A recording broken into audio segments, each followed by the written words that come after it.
گھوڑے پہ ہے حسین نظارہ علی کا ہے۔ امیر معاویہ رضی اللہ تعالی عنہ نے دمشق سے لے کر کے کوفہ تک کے خطباء کو یہ آرڈر جاری ہوا باب خلافت سے کہ علی کو گالیاں دو، اور سب کو ختم کیا گیا، بلکہ بصرہ کے ایک خطیب کی زبان کو کٹوا دیا۔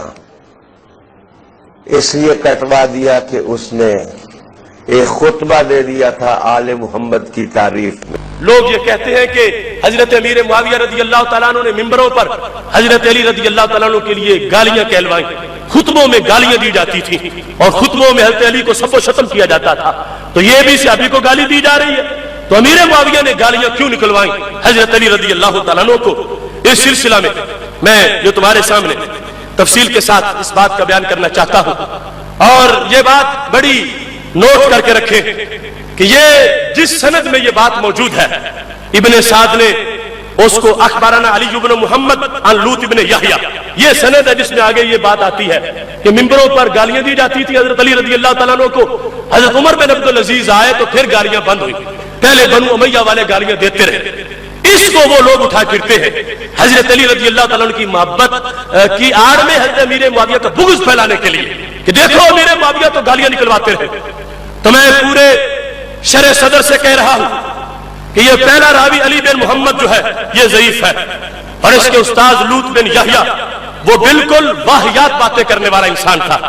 امام یحییٰ بن معین نے ان کے بارے میں لکھا لیس بے ثقہ، کہ وہ ثقہ نہیں ہے۔ ابو حاتم نے کہا وہ متروک الحدیث ہے، اس کی حدیث قبول کرنا جائز ہی نہیں۔ ابو حاتم بھی فن حدیث کے امام کا نام ہے، اور یحییٰ بن معین بھی فن حدیث کے امام کا نام ہے، جن کے ضعیف کو ضعیف سمجھا جاتا ہے اور جن کے صحیح کو صحیح سمجھا جاتا ہے۔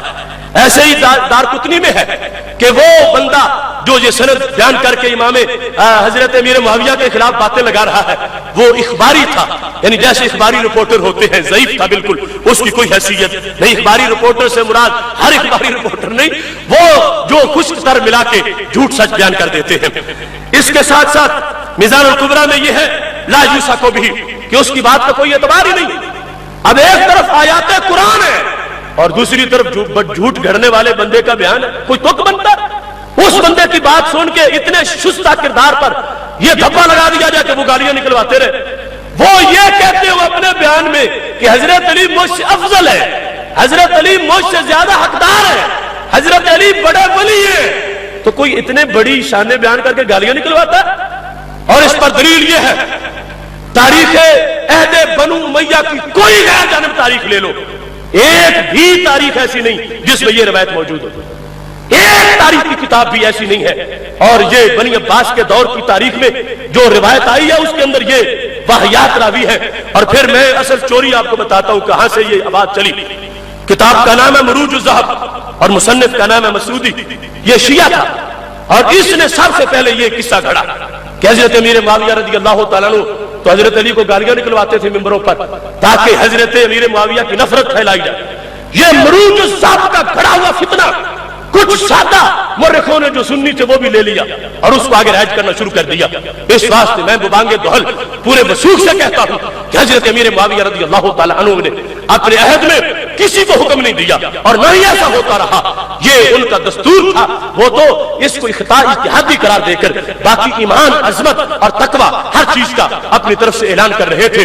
اس واسطے کسی کو یہ اجازت نہیں ہے تو اس گندی، خشک اور غیر معتبر تاریخ کو جو شیعہ کے چرنوں سے حاصل کی گئی ہے اسے پیش کر کے اللہ کے محبوب علیہ السلام کے صحابی کی عزت جو ہے اس کو زمین بوس کرنے کی کوشش کرے، ہرگز یہ کسی کے لیے جائز نہیں ہے۔